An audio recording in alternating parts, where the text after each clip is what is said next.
રામ રામ ખેડૂત મિત્રો, મારું નામ છે દિલીપ પટેલિયા અને આપણી YouTube channel Shriram pesticides Mahuva ઉપર આપ સર્વે મિત્રોનું હાર્દિક સ્વાગત છે. ખેડૂત મિત્રો, આપણે આજે એક ફિલ્ડ ઉપર આવ્યા છીએ અને ફિલ્ડ છે અંકુર ડોલી વાલોળનું. આપણે અગાઉ પણ ઘણા વિડીયો અંકુર ડોલીના આપણે મૂકેલા છે. આજે લાઈવ ફિલ્ડ ડોલી વાલોળનું તમને બતાવવાનો છું કે કઈ ટાઈપના એના છોડ થાય છે, કઈ રીતનું એનું વાવેતર હોય છે અને સિંગુ કઈ ટાઈપની હોય છે અને ખેડૂતના જે છે અનુભવ કઈ રીતના છે. બરોબર છે. તો ખેડૂત મિત્રો, આજે આપણે વાત કરીએ અંકુર ડોલી વિશે. તો આજે અમે આવી ગયા છીએ ગળથર ગામની અંદર, મહુવા તાલુકાનું ગળથર ગામ, જિલ્લો ભાવનગર. બરોબર છે. અને અમારા પ્રગતિશીલ ખેડૂત રાજુભાઈ એ અમારી સાથે અત્યારે હાજર છે. તો રાજુભાઈ નમસ્કાર. હવે આપણે આ વેરાયટી કઈ વાવી? ડોલી, અંકુરની ડોલી. બરોબર, હાઇબ્રિડ વેરાયટી જે આવે F1 વેરાયટી વાવી. બરોબર છે. હવે આને આપણે કેટલો ટાઈમ થયો વાવી? અને ઓલા વરસાદ આપણે 5મા મહિનામાં ટૂંકમાં તમે વાવી. બરોબર છે. પેલું માવઠું થયું ત્યારે તમે વાવી, એટલે 5મા મહિનામાં તમારું આનું વાવેતર છે. અને અત્યારે હાલે છે આ 12મો મહિનો, એટલે એક્ઝેક્ટ 7 મહિના થયા. બરોબર છે. હવે 7 મહિનાની અંદર આમાં તમારા અનુભવ શું રહ્યા? મેં અનુભવ ઈ કે કારે બંધ નથી. બરોબર. આ શરૂ કેટલા દિવસે થઈ હતી? 1 મહિને શાક ઘેર શાક કઈ ખવાય એમ 1 મહિનામાં કમ્પ્લીટ થઈ ગઈ. 1 મહિનામાં કમ્પ્લીટ થઈ ગઈ હતી, શરૂ થઈ ગઈ હતી. બરોબર. અને પછીથી આમ તો ગણો તો આ 6 મહિના થયા, એટલે 6 મહિનામાં આ વેરાયટી કોઈ દી બંધ નથી થઈ. પુષ્કળ પ્રમાણમાં ખેડૂત મિત્રો, ઓણની સાલ તો આપણે કહીએ તો વરસાદ જે છે ને એને બાકા ઝીકી બોલાવી દીધી. જોરદાર બહુ જ વરસાદ ઓણના વર્ષમાં પડ્યો. બરોબર છે. અને એ વરસાદની મોસમની અંદર ટોપ સારામાં સારું ટૂંકમાં ઉત્પાદન આણે આપ્યું તમને. આમ જનરલ તમારે એમાં વીણી કેવી થતી? વીણી વચ્ચે બહુ સારી હતી. હા, વચ્ચે અમારે 8-9 મણ કાઢતો. 8-9 મણ. કેટલા દિવસે? 4 દિવસે ને 4 દિવસે 8 મણ કાઢતા. એટલે આમ તો આ ગણો ને કે આ પ્લોટ અડધા વીઘાનો હશે ખેડૂત. આ અડધા વીઘાનો ટૂંકમાં આમાં કેટલું 500 ગ્રામનું આપણે વાવેતર ખરું? બરોબર. 500 ગ્રામનું આમાં વાવેતર છે ને અડધા વીઘાનો આ પ્લોટ છે. એમાંથી 4 દિવસે ને 4 દિવસે ખેડૂત 8 મણનું આનું વાલોળ જે છે એનું ઉત્પાદન લેતા હતા. અત્યારે કેટલું છે? 9-10 મણ. બરોબર. 4 દિવસે 9 થી 10 મણ થાય.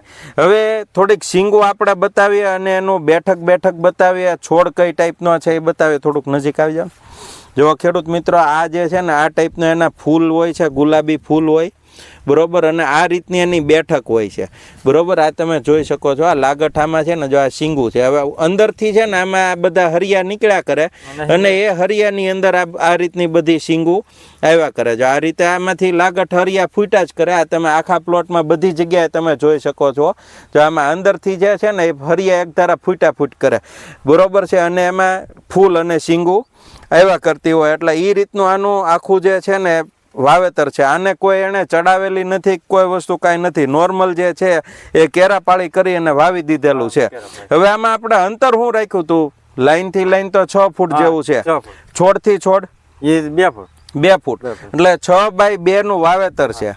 બરોબર છે. હવે બીજું કે આમાં રોગ જીવાતનું કેવું કર્યું તમારે? કોઈ પ્રોબ્લેમ ટૂંકમાં હાવ ઓછી જ રહી ને? રોગ જીવાત તમારે હાવ ઓછી રહી. બરોબર છે. ને આમાં આપણે દવા તો આપણે ધનુષ ને તુફાન ને એવું જ છાંટતા ને ખેડૂત મિત્ર. આપણે જે વાત કરી હતી, બરોબર. આ જો આની સિંગુ છે, આ તમે જોઈ શકો છો. આ ટોપ વસ્તુ છે. સિંગુ એકદમ લીલી અને સારી, અને વજનની અંદર પણ સારી છે. હવે આમાં તમારે દવાની અંદર સમજો કે તમે ધનુષ ને તુફાન આ બેના હપ્તા રેગ્યુલર છાંટો ને તમે? બરોબર છે. પછી આમાં ઓલું ક્રેક ઓફ નાખો કે? બરોબર. 15-20 દિવસે એકવાર ક્રેક ઓફ CAB વાપરો. હવે ધનુષ અને તુફાન ખેડૂત મિત્ર, આ બંને દવામાં વાપરવાથી ફાયદો શું થાય કે ભાઈ સફેદ માખી હોય, લીલી માખી હોય, મોલો મસી હોય કે થ્રીપ્સ હોય અને ઈયળ હોય, આ તમામ વસ્તુ આ 2 દવાથી કંટ્રોલ થઈ જાય. એટલે આ ખેડૂત મિત્ર જે છે એની રેગ્યુલર, આમ તો કેટલા દિવસે તમારે એનો હપ્તો આવતો હોય ધનુષ તુફાન નો? આમ કાંઈક 8-10 દિવસ ને ઝાકળ ને વધ્યું હોય તો વહેલો આવે. તો વહેલો આવી તો ટૂંકમાં 4-5 દિવસે. બાકી આમ જનરલ 8 થી 10 દિવસે તમે ધનુષ અને તુફાનનો હપ્તો રેગ્યુલર તમે વાપરો છો.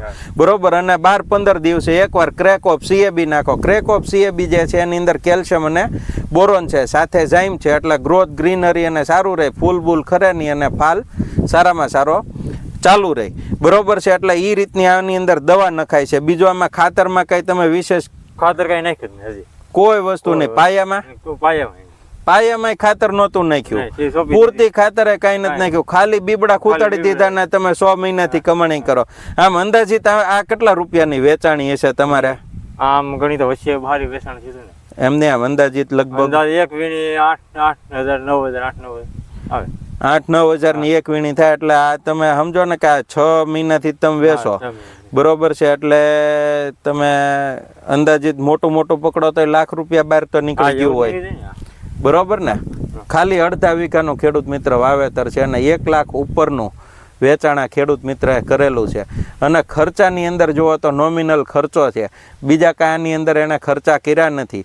અને આ જે માહિતી છે એ ખેડૂત પોતે સ્વીકારે છે અને પોતે જે આમાં ટ્રીટમેન્ટ કરીને એ જ વસ્તુ એણે કીધી છે. બરોબર છે કે ભાઈ મેં આ વસ્તુ કરી છે. હવે આમાં એણે ખાતર નથી વાપર્યું, એને ચોખવટથી કહી દીધું કે મેં આમાં ખાતર નથી વાપર્યું.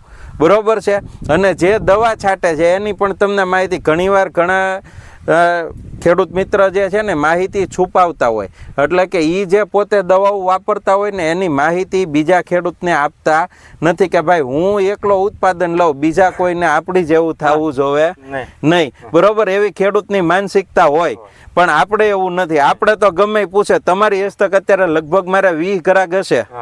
બરોબર છે, અને એ બધાને તમે કહો કે ભાઈ આવડી આ દવા તમે શ્રીરામમાંથી લઈને છાંટી જો એટલે રેડી. બરોબર છે. તો ખેડૂત મિત્રો આજે આપણે અંકુર ડોલીનો લાઈવ પ્લોટ જોયો, એની સિંગુ જોઈ. બરોબર છે, અને ખેડૂતની હારે આપણે ચર્ચાઈ કરી. અને બીજી વસ્તુ કે આ અંકુર ડોલી વાલોળ છે ને આ 12 મહિના માટે હાલતી હોય, એટલે શિયાળો ઉનાળો ચોમાસું 3 મોસમની અંદર આ ચાલતી હોય. 12 મહિના સુધી આનું હાલતું હોય, ઉત્પાદન જે છે આ રેગ્યુલર આપતી હોય. એટલે પહેલે ઘણા ખેડૂત મિત્રો અમને એવા સવાલ કરતા હોય કે દિલીપભાઈ અમારે અત્યારે ડોલી વાલોળ વાવવી હોય તો વવાય કે નહીં? તો એક ખેડૂત મિત્ર વાત તમને કરી દઉં કે એક તો આ F1 હાઇબ્રિડ વેરાયટી છે. બીજી વસ્તુ કે 12 મહિના ગમે ત્યારે વાવવા માટે આ વેરાયટી અનુકૂળ છે. એટલે જો તમારા એરિયાની અંદર તાપમાન 20 ડિગ્રીથી પ્લસ રહેતું હોય અને 35 ડિગ્રીથી નીચે રહેતું હોય તો ગમે ત્યારે આંખ્યું વીંચી અને ડોલી વાલોળનું વાવેતર તમારે કરી દેવાનું, એમાં કોઈ ચિંતા કરવાની નથી. અને વિશેષ કોઈ તમારે કૃષિ માહિતી જોતી હોય તો અત્યારે જે વોટ્સએપ નંબર બતાવી છે એની ઉપર તમે અમને વોટ્સએપ અથવા ફોન કરજો અને અમે તમને તમામ પ્રકારની માહિતી પહોંચાડી દેશું. અને આ વિડીયોને તમે વધારેમાં વધારે બીજા ખેડૂતને મોકલો કે જેથી કરીને સારામાં સારી કૃષિ માહિતીનો એ લોકોને પણ લાભ મળે અને એ પોતે એની ખેતીની અંદર આધુનિક અને સારી વસ્તુ અપનાવી શકે. બરોબર છે. વિશેષની અંદર કે હજુ સુધી જો તમે નવા હોય અને આપણી ચેનલને સબસ્ક્રાઈબ ના કરી હોય તો આપણી ચેનલને સબસ્ક્રાઈબ કરી લેવી, કારણ કે સાચી અને સારી કૃષિ માહિતી શ્રીરામ પેસ્ટિસાઇડ્સમાં હંમેશા ઉપલબ્ધ હશે. એટલે સારી માહિતી માટે આપણી ચેનલને સબસ્ક્રાઈબ કરીને રાખી દો કે જેથી કરીને તાત્કાલિક તમારા સુધી કૃષિ માહિતી પહોંચી જાય. એ સાથે જ મને રજા આપશો. જય જવાન જય કિસાન.